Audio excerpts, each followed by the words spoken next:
As shock set in, she struggled to make sense of what was happening around her. With a last, desperate breath, she uttered,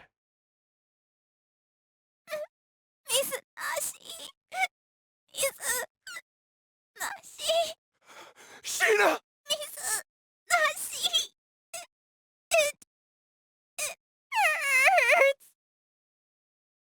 Sheena, don't! Hurry! Get away from there! Please! Stop! Stop!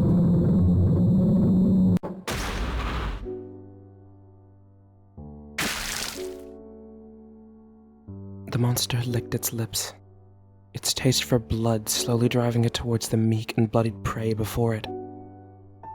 Its nostrils flared, savoring the anticipation, before snapping its jaws around the girl's head and heaving it into the empty sky. Her freshly removed spinal cord trailed behind her mangled head like a nightmarish comet. Her headless body slammed into the dirt, color draining out of it as it settled into the ever-growing pool of blood.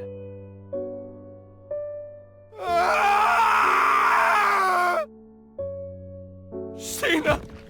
Sheena! Damn it! I couldn't save her in time! God! Buddha! Whoever the hell is listening! Damn you! This death end is horrific! You! What is your purpose? God damn it!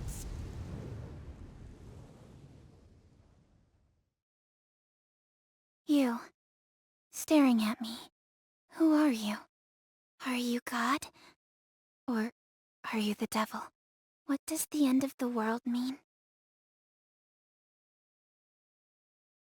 ほどかないでほどかないでそこに真理はないの育児なしで一人きりできっと隠してた Isolated 閉ざされた今は届きはしない Isolated ここで手を差し伸べろ Oh me, oh my, do I love me some obscure RPGs. The Idea Factory logo on the tin is just the icing on the cake for me. Most wouldn't guess this, but I'm actually a huge Idea Factory fan, despite only beating like a single game. They're my Atlas. But anyways, hi. It's been a little bit since I've uploaded. I was busy eating dinner. Yeah, but I'm back now. And I bring an offering as tribute. Death End Request.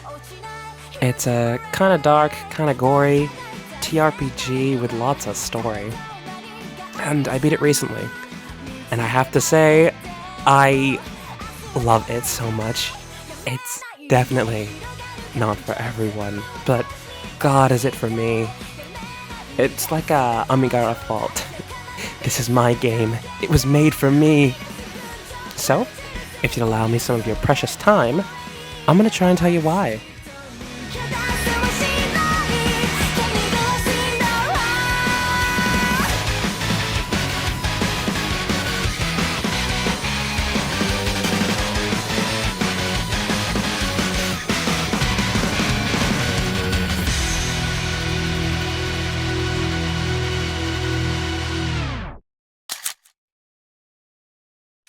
Coming out in 2019? Yeah, I didn't believe it either. Death End Request follows two protagonists working simultaneously, the nerdy programmer failboy Arata Mizunashi, and the kind-hearted game director Shina Ninomiya, who is currently trapped inside a defunct VR MMO named World's Odyssey. You follow Shina's story through typical Idea Factory TRPG-like gameplay, as she tries to reach the final boss to complete the game and trigger the ending engage sequence, the only hope she has of getting out. It's a little like SAO, which is probably the worst compliment I could have ever given, but it's not wrong. While these scenes are going on, however, you'll frequently be switching over to the real world, where you take the role of Mizunashii, as he tries to collect clues and piece together what the hell is going on, all the while being chased by a mysterious, shadowy organization. This core idea is so interesting to me. I love this wildly different split perspectives, and the mystery this game dishes out is so damn enthralling. I'd be lying if I told you I wasn't on the edge of my seat so many times, and it just kept getting crazier and crazier. I'm not sure how many can relate to this, but whenever I play games, I always try and map out the world logic in my head. You know, the whole, okay, this is possible, but this isn't. Setting little lines in my head of how far a world is willing to go. This game is one of the only that broke that for me over and over. Never before have I constantly been going, what? It's genuinely insane, but it just makes sense. No other words, it just works. Aiding you throughout this insanity are the game's lovable, decently sizable cast of characters. It's probably better for you to play and experience the characters that way, so I'll just try and give out two of my favorites from each side. In the real world side, it's definitely gotta be Natsuo Munakata, this kinda cheesy, kinda sleazy ex-employee who really means best, he swears. Mind lending me a hand? Of course! I mean, what were you thinking? I've always intended to help you. Thanks a ton. Here, let me pay you. Huh? And he's also voiced by Kaname Date, which hint for future things to come. I think my other favorite would also have to be Rin Asukaze, who's way older than she looks, and is practically your boss. She might not look much, but she's damn strong and committed. Who the hell are you guys? Step away from him. I've already notified the authorities. The police will arrive here soon. You bitch! On the flip side, in the virtual world, my personal favorites have to be 1. Lucille Filleret, an outcast half-elf who rides on a magic chair and is usually calm and soft-spoken, most of the time. And Clea Glaive, this dickish peddler, always trying to scrape by a quick buck. Yet, she always remains the most thoughtful and intelligent of the group. Now, to choose only two would be a disservice, so I'm breaking the rules a slight bit. Yeah, I know, sue me if you want. I just need to talk about them. My children, the Ludens. I love them so much. Not you though, fuck off. Once you reach a certain point in the story, you unlock access to a hidden area called the Strain Area. Here, you get a chance to talk to 3 people who call themselves the Ludens. What they mean for the plot, I won't spoil, but I will say they have major involvement with it, and, obviously, it gets crazy. The Ludens themselves go by the name of 1. Alice, the bizarre girl, who named herself after the story of Alice in Wonderland, which serves as a sort of central motif for the game, with Sheena literally being stuck in her own wonderland, and the cult chasing after Mizunashii all wearing rabbit masks. But I'm getting sidetracked. Maybe that's for another point. Anyways, Alice has an odd personality. It's left unclear a lot of the time how she actually feels about the words she's saying, but you kinda just have to make it up for yourself, which I find interesting. Moving on from Alice, we have Levins, a seemingly meek man who has a penchant for screaming at the top of his lungs. His behavior and ramblings are the strangest of the bunch, but in turn, he's probably the nicest to be around. He plays counterpart to the Mad Hatter, also offering up tea brewed specially for Arata, and acting similarly deranged. He's really funny, and I really enjoy talking with him whenever he's on screen. Last but not least, we have Nova, a hot-headed tsundere type with a bit of a sadomasochistic swing on it. I'm not quite sure what her counterpart will be, so I'll have to give it some more thought some other time. She acts the most generically evil, I guess, out of the Ludens, but she's still pretty interesting. I love the Ludens so much. Every chance I got, I would try and talk with all of them, so I was really happy to see their development throughout the story, and trust me, it develops. The other character I had a blast seeing was, of course, Arata Mizunashii. I love this dork so much. He serves as a really good ground to the narrative. It's kind of funny. Out of all the characters, he's the only one who consistently acts probably how you'd expect from the situation he's in. Rin, wait. I don't like this one bit. Yeah. Come on, Aruta, why are you being so stubborn? I almost died back there. Our enemies threatened to kill me. They abducted and tortured me. He's not the most complex MC or anything, nothing groundbreaking, but he's just really good at being some guy. He reminds me a little of Koyomi Araragi from Monogatari, although Mizunashi is a little bit more socially acceptable to like. He's also voiced by Alex Yick, so I thought I'd just point that out because it's kind of funny to me. Hey, dude, cool it with that! No one cares about your sister right now! We almost just died ourselves! Gameplay, gameplay, gameplay. This game is so much damn fun to play. Battles are mostly Idea Factory standard. Think Neptunia, but without a walk limit. Although a little bit different. Each skill has different paths they can hit, so you gotta try and angle yourself right to hit as many as you can. My favorite character to use is Clea, because instead of your standard cone, she has a straight line to the other side of the map. It's really fun, because you have to kind of think around it, and go, okay, well, I can aim this way and hit 2, or I can walk around here, aim this way, and hit 3 in a row. You kind of plan your battles around it, and I think it's really interesting. Well, to be fair, Lily also does the exact same thing, but she's terrible, so I'm not going to talk about her. In Death End, you're given 3 actions in 1 turn. This really streamlines gameplay, although I can understand the more die-hard audience not liking it, because it basically removes a lot of the struggle. You know, the whole, do I heal or do I attack? No. Instead I choose heal, attack, and, just for good measure, another attack. Speaking of, that's where the fun kicks in. Knockback, my beloved. This is by far my favorite mechanic in any RPG ever, and a TRPG classic. In Death End, it's turned up to the maximum, literally. Woo! The best part about the knockback as well in this game is that if you aim it right, you can play tennis with your fellow party members. It's the most satisfying thing, knocking an enemy between your entire party and killing it. To add a bit of thought to it, enemies actually have different weights. Some enemies fly across the screen while others barely move an inch. It makes some fights really tough, and on the other hand, some really easy. One of my favorite moments with the knockback while playing was they add in a boss fight where the whole gimmick is the boss doesn't take much physical damage, but took huge knockback damage. I beat it normally the first time round, and when the second time came, I had a thought. What if I battlejacked and used shooting mode? That would knock it around a bit, wouldn't it? It didn't live for much longer.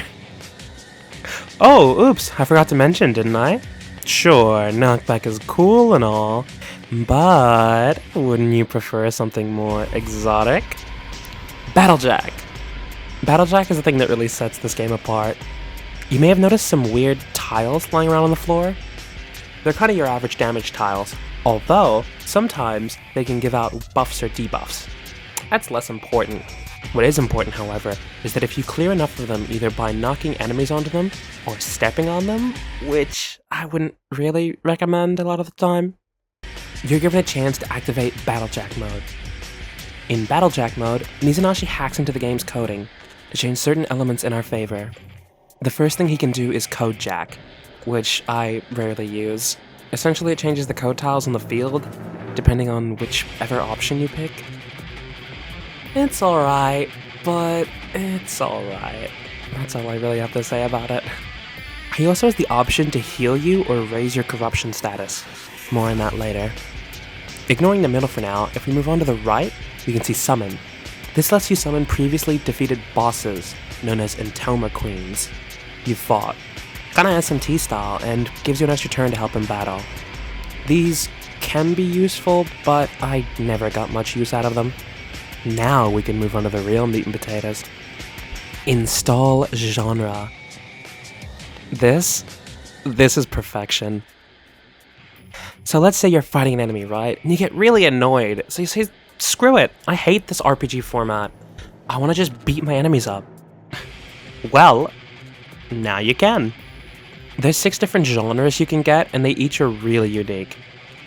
There's a shooting mode, which sends the camera over your shoulder and lets you shoot your SP out as bullets.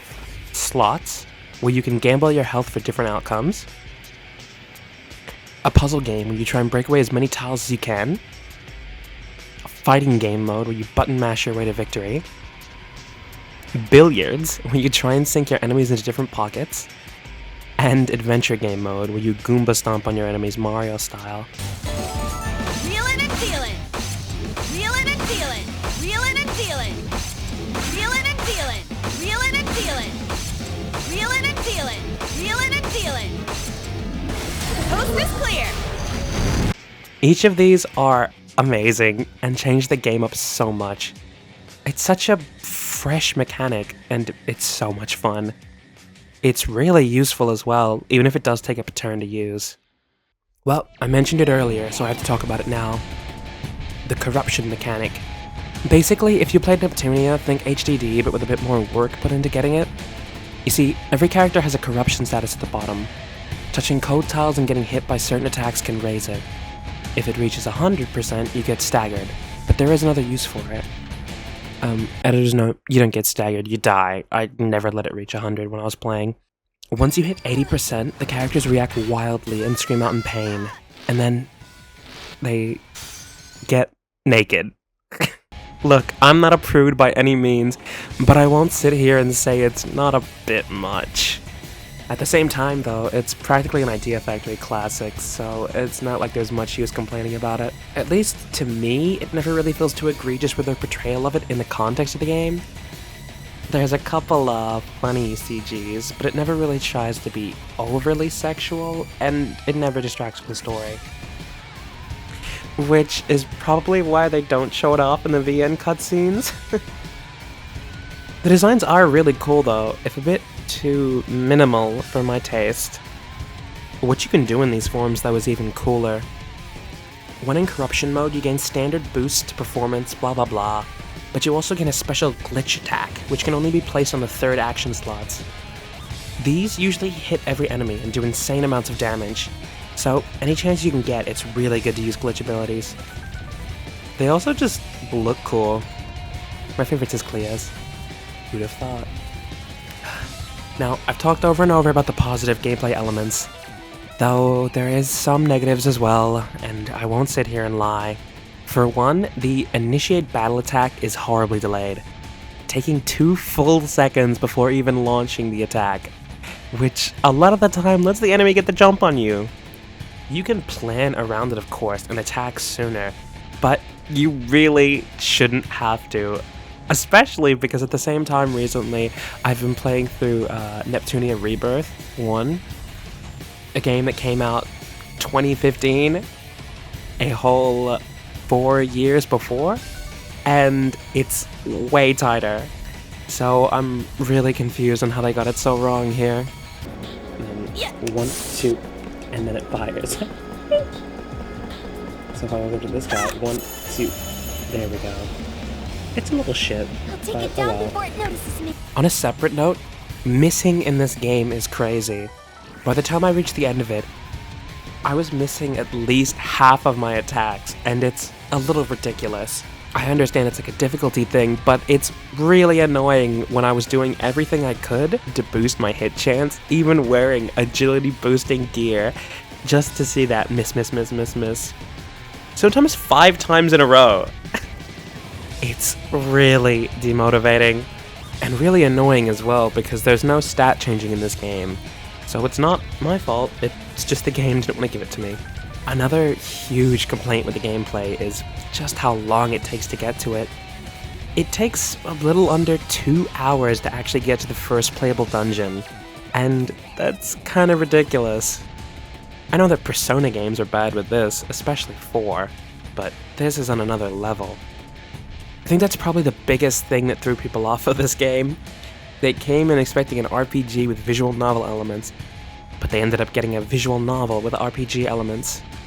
It's not all bad, the story is really engaging, so at least you weren't bored. But I definitely get feeling a little, misled, I'll say.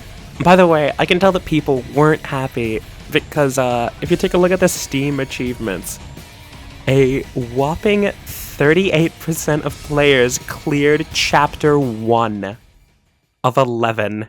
Which, yeah, is a little bad. Just a teeny bit. Music. Oh man. The music in this game is amazing. Every single fight theme in this game really gets you into the moment and makes you ready to fight. Even the main fight theme is amazing. Just listen to this.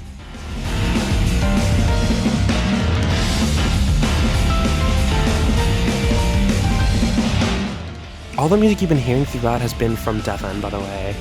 Though, that's probably obvious. Oh, what the hell. I can't resist. Here's some snippets of my favorite tracks from the game.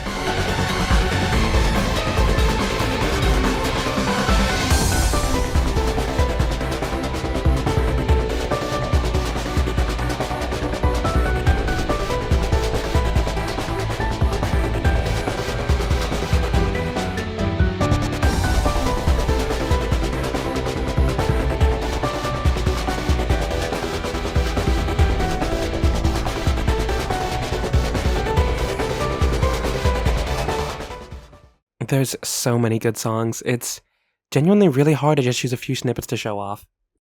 I guess if you want more, you'll just have to play the game. Subtle call to action. First off, I want to preface this by saying I love the style of this game so much. From the techno-medieval kind of landscapes inside World's Odyssey, to the more laid-back and refined real world, I think this game has a really nice style to it, which really makes it stand out. I will, however, have to address the elephant in the room. This game looks old. Like, really old. I remember looking at footage online, thinking this was some forgotten 2016 TRPG, to find out it released 2019. Something about how kind of cheap this game looks makes it feel even older. From there being not many CGs or animations for pretty crucial scenes, to the sometimes unmoving mouths of the 3D models when there is actual cutscenes, to the sound effects not playing just right. Everything about it feels old. To top it off, there was a weird frame rate issue when I booted up the game, where it would run at 20 FPS. Luckily, I found a fix online. Somebody suggested that I go into my NVIDIA settings, but I was stumped for a bit, because would you believe it? This is the only graphics settings they give. Yeah, you can really feel the port in this one. This is also all the volume sliders you're going to be getting, which is kind of bad, because the sound effects are way too loud. Oh well. I say all this not to hate and be overly negative. No, quite the opposite. I say all this because I love it. This game is cheap and poorly made, and I love it. I love video games that are held together by duct tape and love. It makes me think back to one of my other favorite games of all time, Disaster Report 4. That game is horribly broken, laggy on the console it was made for, and has an overall bizarre and confusing plot, and I love it. A lot of people say they love bad games, when a lot of the time they mean retro. Me, on the other hand, give me more shit like this. I live and thrive on this stuff. It'll always be perfect. I had this thought while playing. This game kind of reminds me of a good cup of cup noodles. You know, the cheap packaging, holding noodles made with God knows what, that you just have to put your own water in, and then add the flavor packaging and whatever dehydrated vegetables they added in. They don't really taste all that great, just to enhance that sweet, plasticky noodle goodness. That's what this game is to me. A beautiful cup of artificial goodness, and I crave more. If you can understand me in any way, please play Death End Request. It's a bit expensive, but if you can pick it up on sale for under $20, I'd recommend it from the bottom of my heart. It's an experience which I don't think will leave me for a while. Oh, also play Disaster Report 4? That game is fun. Potential video, maybe? Alright, I'm leaving now before I get too many ideas. Goodbye. Have a wonderful day.